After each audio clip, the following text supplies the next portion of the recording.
आज हम जानेंगे कि कोरिएंडर को हम सीड्स से किस तरह से उगा सकते हैं, वो भी बहुत ही आसान तरीके से। और सिर्फ 1 मंथ के अंदर अंदर हम बेहतरीन अपने घर के लिए खुद का कोरिएंडर उगा सकते हैं। हमें क्या करना है कि हमें लेना है इसे कोरिएंडर के इस तरह के सीड्स। हमने यहाँ 2 टीस्पून के करीब करीब सीड्स लिया है। सीड्स जो होते हैं इसमें क्वालिटी ये होती है कि जो साबित सीड्स होते हैं वो 2 दाना होते हैं, यानी कि हम उसको स्प्लिट करना पड़ता है। जब हमें क्या करना है कि हमें स्प्लिट करने के लिए एक अच्छी सी इस तरह की एयर टाइट जो पॉकेट होती है उसके अंदर हम डाल देंगे लॉकर पन्नी में। और अभी हम बताते हैं कि इसका प्रोसेस क्या है ना। इस तरह से लॉकर पन्नी में डालने के बाद हमें किसी बेलन की मदद से इसे इस तरह से ऐसे उसे प्रेस करना है कि वो जो धनिया है वो 2 पार्ट में डिवाइड हो जाए, यानी हमें इसका स्प्लिट चाहिए।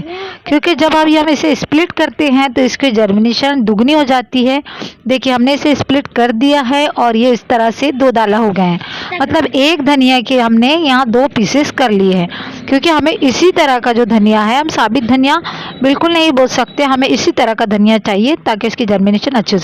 उसके बाद हमें लेना है सॉइल का एक बहुत बड़ा सा पॉट और उसमें धीरे धीरे करके जो हमारे पास कोरिएंडर्स के बीज थे उसे हम स्प्रिंकल कर देंगे। यहाँ हमने जो मिट्टी लिया है वो 50% गार्डन सॉइल है और 50% हमने इसमें वर्मी कंपोस्ट या कॉर्डन कंपोस्ट हम इसमें मिला सकते हैं, है ना।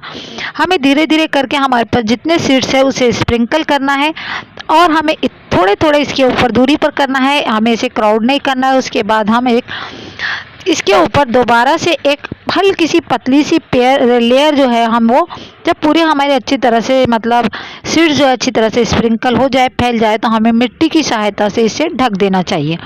हमने यहाँ आधा इंची की मिट्टी की यहाँ तह बनाए हैं ताकि इसकी परत जो है इससे सारे जो सीड्स जो है वो ढक जाए। हमें हल्का हल्का प्रेस करना है, ज़्यादा ज़ोर से प्रेस नहीं करना है, अदरवाइज इसकी जर्मिनेशन होने में बहुत ज़्यादा डिफ़िकल्टी जाती है ना।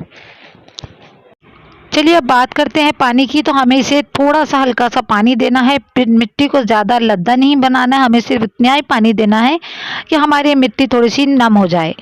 ये थोड़ा स्लो प्रोसेसिंग जर्मिनेशन होती है इसके अंदर, इसलिए 8 डेज हमें 1 हफ्ता रुकना पड़ता है और 1 हफ्ते के बाद हमें कुछ इस तरह के इसके छोटे छोटे पौधे दिखाई देने लगते हैं ना।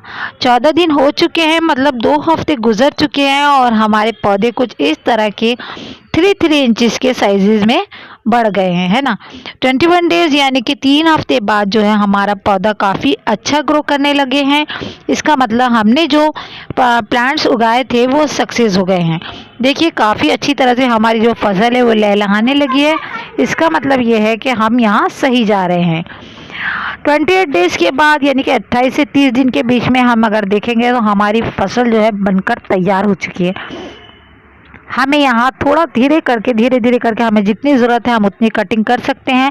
बाकी जो प्लांट्स हैं हम उसे ऐसे ही छोड़ देना है। हमने जिन पौधों की कटिंग की है वहाँ धीरे से दोबारा से वहाँ फिर से लीव्स आना शुरू हो जाएंगे और हमें फिर उसकी सेकंड टाइम की कल्टीवेशन हमें फिर से मिल सकती है ना। तो बस फिर आप भी इतने ईजी तरीके से अपने धनिया का पौधा अपने घर पर बनाइए और खाइए, अपने अनुभव हमारे साथ शेयर कीजिए। Thank you.